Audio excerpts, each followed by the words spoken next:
ও বাবা, এটা তো দেখছি একটা সোনার আয়না। এসব বিষয় আমি না জানলে কে জানবে শুনি? এই কে রে তুই? আর রাজপ্রাসাদে কি জন্য এসেছিস? ওই যে সেই গুপ্তধন। রাজামশাই, এই গুপ্তধনটি এই রাজ্যের মানুষের জন্য রেখেছিলেন। এই গুপ্তধন তুমি আমাদের রেখে একা একা নিচ্ছ কেন?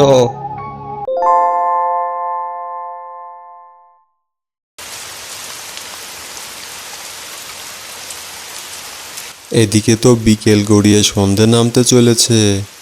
বাড়ি যাওয়ার পথও তো এখনো অনেক বাকি আছে।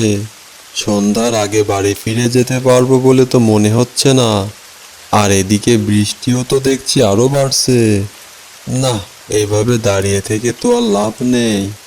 বাড়ির দিকে এগিয়ে যেতে থাকি। রাস্তায় কোনো গরুর গাড়ি পেলে সেটাতে না হয় উঠে যাব।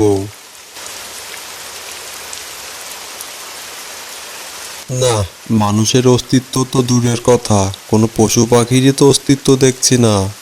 তাহলে আমি কি ভুল রাস্তায় চলে এসেছি? আর এখানকার জঙ্গলটাও তো দেখছি অনেক গম্ভীর এবং ভয়ঙ্কর।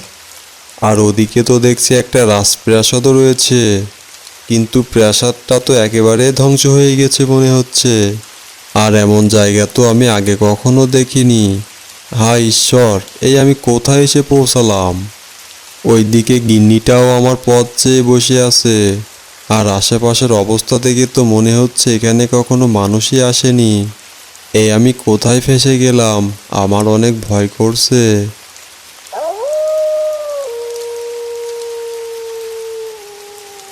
ও বাবা গো, এটা আবার কিসের আওয়াজ? কোনো ভয়ঙ্কর প্রাণী মনে হচ্ছে। আমি বরং ওই গাছটার নিচে গিয়ে লুকিয়ে পড়ি। কি জানি কপালে কি আছে আজ আমার। আরে, এখানে তো দেখছি একটা গর্ত রয়েছে। আর একটু হলে তো আমার পাটাই ভেঙে যেত। কিন্তু ওখানে কি যেন একটা চকচক করছে মনে হচ্ছে। ও বাবা, এটা তো দেখছি একটা সোনার আয়না।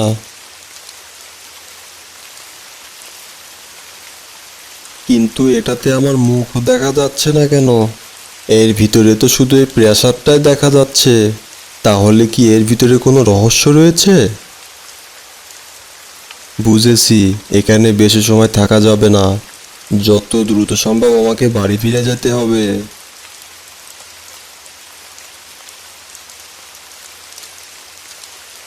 কি গো, তোমার বাড়ি ফিরতে এত দেরি হলো কেন? আমি সেই বিকাল থেকে তোমার জন্য অপেক্ষা করছি। সে কথা আর বলো না মেঘা। তোমার জন্য অনেক দুশ্চিন্তা হচ্ছিল আমার। আর তোমার হাতে ওটা কি? আমি রাস্তায় আসতে আসতে একটা পুরনো রাজপ্রাসাদের কাছে গিয়ে পৌঁছেছিলাম। আর সেখানকার পরিবেশটা অনেক ভয়ঙ্কর। আর হঠাৎ করে কোনো এক অজানা প্রাণীর আওয়াজ শুনে আমি একটি গাছের নিচে পলিয়েছিলাম। আর সেখানেই আমি আয়নাটি পেয়েছি। কিন্তু এই আয়নাতে মুখ দেখা যাচ্ছে না। এটাতে পুরানো ওই রাজপ্রাসাদের ছবিটাই দেখা যাচ্ছে। তাই এটা আমি বাড়ি নিয়ে এসেছি। কি বলছো তুমি এসব? কই আমি একটু দেখি। তাই তো, আয়নাতে তো রাজপ্রাসাদের ছবিটাই দেখা যাচ্ছে। তাহলে তো মনে হচ্ছে এটা কোনো জাদুকরি আয়না। তবে এটা নিয়ে এসে একেবারেই ঠিক করোনি তুমি। কি জানি কোথা থেকে আবার কোন বিপদ আসে। নিয়ে এসেই যখন ফেলেছি, তাহলে এর রহস্যটা আমাকে জানতে হবে। কিন্তু আমার তো অনেক ভয় করছে। ভয় তো আমারও করছে, কিন্তু এর পিছনের রহস্য না জানা পর্যন্ত আমার ঘুম হবে না। তাহলে এখন কি করবে শুনি? কাল সকালেই আমি উত্তর পাড়ার ওই দীপ্ত তান্ত্রিকের কাছে যাব। তাহলে এর রহস্যটা জানা যাবে। সে না হয় বুঝলাম, কিন্তু আমার অনেক ভয় করছে। আরে, তুমি এত ভয় পেও না তো গিন্নি। চলো এখন আমরা ঘরে যাই, অনেক খিদে পেয়েছে আমার।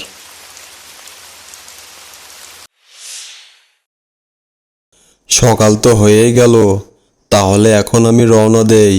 উত্তর পাড়ার ওই দীপ্ত তান্ত্রিকের কাছে আমাকে যেতেই হবে।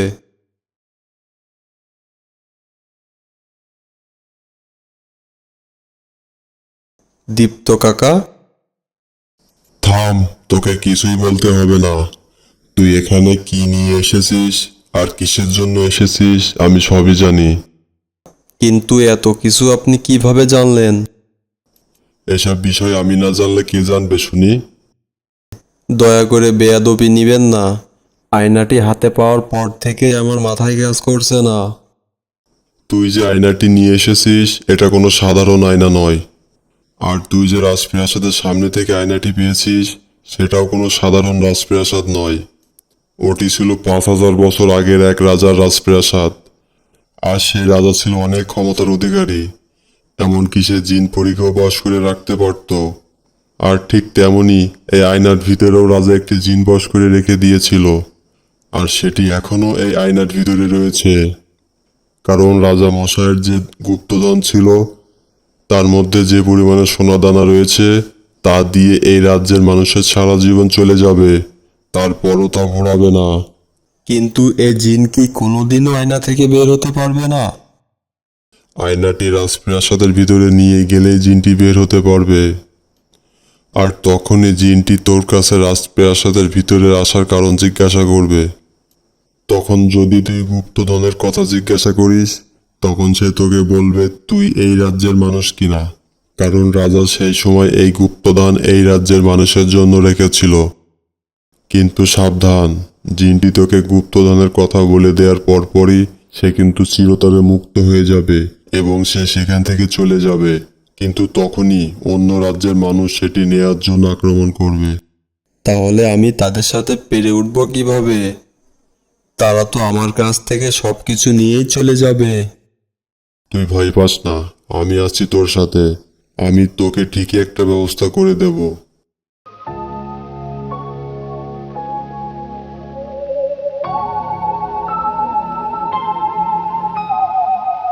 প্রাণের মায়া ত্যাগ করে আমি রাজপ্রাসাদে এসেছি। তাহলে এখন দেখি দীপ্ত কাকা আমাকে যা বলেছিল তা ঘটে কিনা। আরে, আয়নাটা এমন লাফাচ্ছে কেন? তাহলে কি এটা থেকে এখনই জিনটি বের হবে?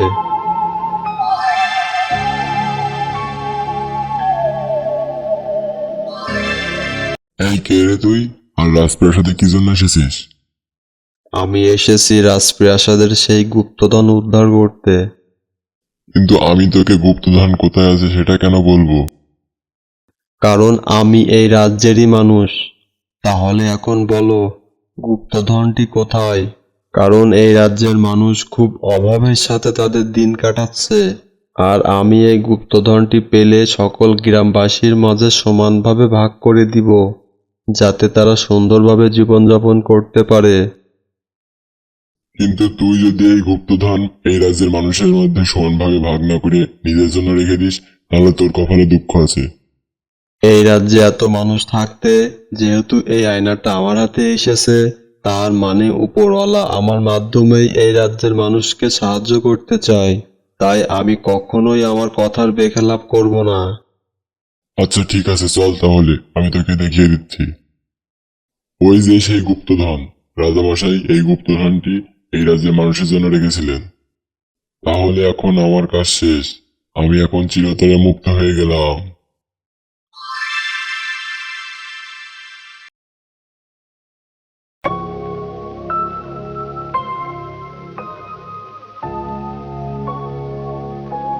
এই গুপ্তধন তুমি আমাদের রেখে একা একা নিচ্ছ কেন? এই গুপ্তধন রাজামশাই আমাদের রাজ্যের মানুষের জন্য রেখেছিল, তোমাদের জন্য রেখে যাননি। বুঝেছি, তুমি ভালোভাবে দেবে না, তোমার কাছ থেকে ছিনিয়ে নিতে হবে। থামো তোমরা সবাই। এই রাজ্যের মানুষ ছাড়া এই গুপ্তধন যদি কেউ নিতে চায় তাহলে তার অনেক বড় ক্ষতি হবে। মিথ্যাবাদী আমাদেরকে সরানোর চেষ্টা করছে, কারণ এটাতে আমাদেরও ভাগ রয়েছে। তুমি যাও তো অনিল, ওখান থেকে অর্ধেক গুপ্তধন নিয়ে চলে এসো। ও আমাদেরকে মিথ্যা কথা বলছে, যাতে আমরা এখান থেকে চলে যাই। ঠিক আছে, আমার কথা যখন শুনবে না তাহলে এটাতে হাত দিয়েই দেখো।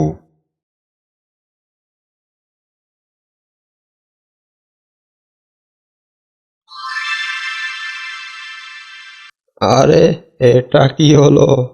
অনিল তো দেখছি একেবারে পাথর হয়ে গেছে। বুঝেছি, এটা অভিশপ্ত গুপ্তধন, আর এটি শুধুমাত্র এই রাজ্যের মানুষই নিতে পারবে। এখনই পালাতে হবে এখান থেকে।